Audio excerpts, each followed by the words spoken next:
J'ai une idée, pourquoi pas faire une vidéo où tu nous montres ton matériel et aussi comment tu fais tes croquis. Mais dis donc, c'est une sacrée bonne idée ça. Et bien salut à toutes et à toutes, c'est Zumiro, j'espère que vous allez bien, et aujourd'hui du coup on se retrouve pour une vidéo dans laquelle je vais vous montrer mon matériel de dessin qui est assez basique, mais comme ça a été demandé, je me suis dit pourquoi pas, et en plus j'ai une petite annonce à vous faire, ça va arriver en plein milieu de la vidéo, restez s'il vous plaît.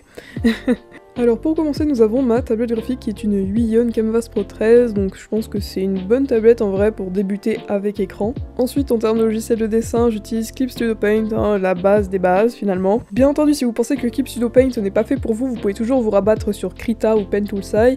Krita, vous avez beaucoup de possibilités, beaucoup de brushes, beaucoup de choses, vous avez vraiment un éventail dingue en fait, et vous avez quasi les mêmes fonctionnalités que sur Clip Studio Paint. Ensuite, Paint Toolsai par contre c'est un peu plus neutre, on est vraiment sur un logiciel un peu moins compliqué parce qu'il a vraiment juste les bases. À la rigueur vous pouvez créer vos propres brushes si vous voulez rajouter un peu plus de choses, mais c'est vrai qu'on reste quand même sur juste les bases au niveau des brushes, etc. Bien, maintenant que j'ai présenté du coup le matériel pour le dessin digital, je vais vous présenter mon matériel que j'utilise pour le dessin traditionnel. Ces deux sketchs ont été faits dans mon nouveau sketchbook. J'ai utilisé de l'aquarelle et les crayons de couleur. Et donc en parlant de crayons de couleur, j'ai utilisé pour ce dessin les Faber-Castell, et c'est ceux que j'utilise tout le temps. Voilà. Bien entendu, vous pouvez toujours acheter des Prismacolor qui sont la concurrence de Faber-Castell depuis des années, voilà. Ils ont une mine légèrement plus grasse par contre par rapport au Faber-Castell, néanmoins ça n'empêche pas qu'ils doivent être très agréables à utiliser. Ensuite pour l'aquarelle, j'ai du coup deux palettes différentes, une Winsor & Newton et une Koi Watercolors, donc de la marque Sakura, qui fait du coup aussi les Micron Pigma. Voilà, on va pas en parler dans cette vidéo parce que je vous les recommande vraiment pas. Et donc du coup pour les sketchs de Scooby-Doo que vous avez vu juste avant, j'ai utilisé ma palette Winsor & Newton qui est composée de 12 godets de couleurs différentes. Les couleurs sont plutôt ternes par rapport à la Koi quand même. La Koi qui possède des couleurs beaucoup plus vives je dirais, et bien entendu j'ai beaucoup plus de choix. J'ai choisi une très grosse palette parce que c'est vraiment le matériel, l'aquarelle c'est vraiment la chose que j'utilise le plus quand je dessine au tradi. Alors bien entendu, qui dit aquarelle dit pinceau, et donc je vous conseille ce pinceau réservoir de la marque Pentel, voilà. C'est franchement très bien et ça vous permet du coup de ne pas avoir besoin de pot d'eau à côté de vous qui a un grand risque de se faire renverser. Alors bien entendu, vous trouvez beaucoup d'autres pinceaux réservoirs sur le marché, mais je reste convaincue que le Pentel reste le meilleur actuellement. Il y a plusieurs sizes en plus, plusieurs tailles, voilà, excusez-moi, je suis bilingue. Alors bien entendu, vous allez pouvoir que j'ai décoré le tour des personnages avec un cadre, et j'ai utilisé des feutres tout simples, tout basiques, à base d'eau, vraiment des feutres que vous utilisez à l'école primaire. Voilà, vous pouvez en trouver partout, n'importe quelle marque fonctionne, c'est vraiment quelque chose qui coûte pas très cher. Ceux-là viennent de chez Action, voilà, c'est le pack de je ne sais combien de feutres. J'ai craqué, il y a un jour j'ai craqué, voilà, et je les ai pris quoi. Et donc pour réaliser le sketch, j'ai utilisé mon Graph Gear 1000 Pentel, voilà. On dirait vraiment un nom de méca, c'est dingue, on dirait un nom de robot quoi.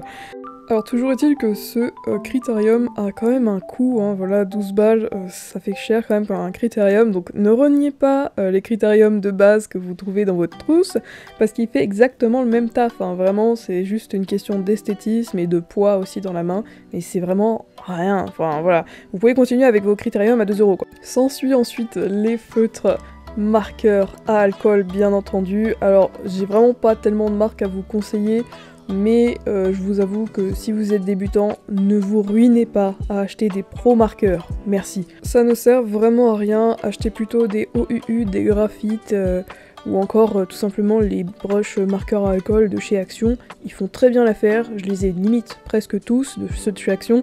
Donc voilà, achetez, il n'y a pas de souci, mais ne vous ruinez pas avec des trucs qui coûtent méga cher et qui en plus sont pas si fous.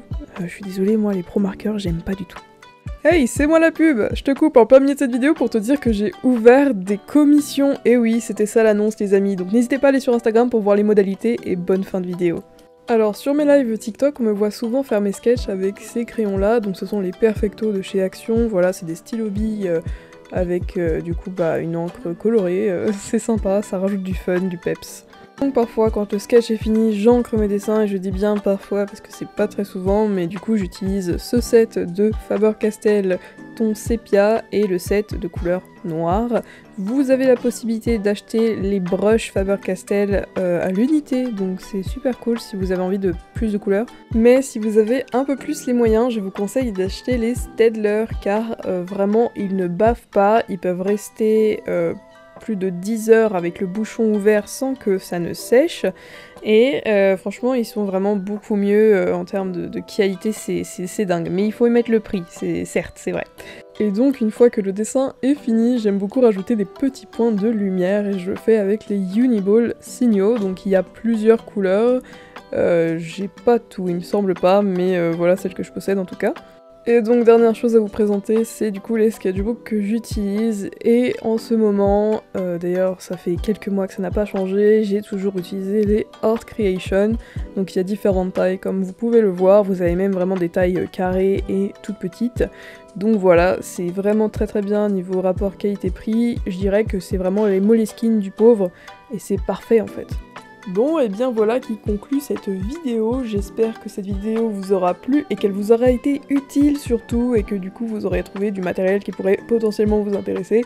Moi je vous dis à plus dans une prochaine vidéo, n'hésitez pas à aller voir sur Instagram pour les commissions, bien entendu, hein, je vous ai à l'œil, venez me voir, venez regarder, si vous êtes intéressé je peux dessiner pour vous, voilà, avec certes des prix, mais ils sont quand même abordables, voilà, si vous voulez des sketchs, etc. C'est 3 balles, t'as vu, c'est rien, hein. C'est rien. Venez s'il vous plaît. Allez, bisous.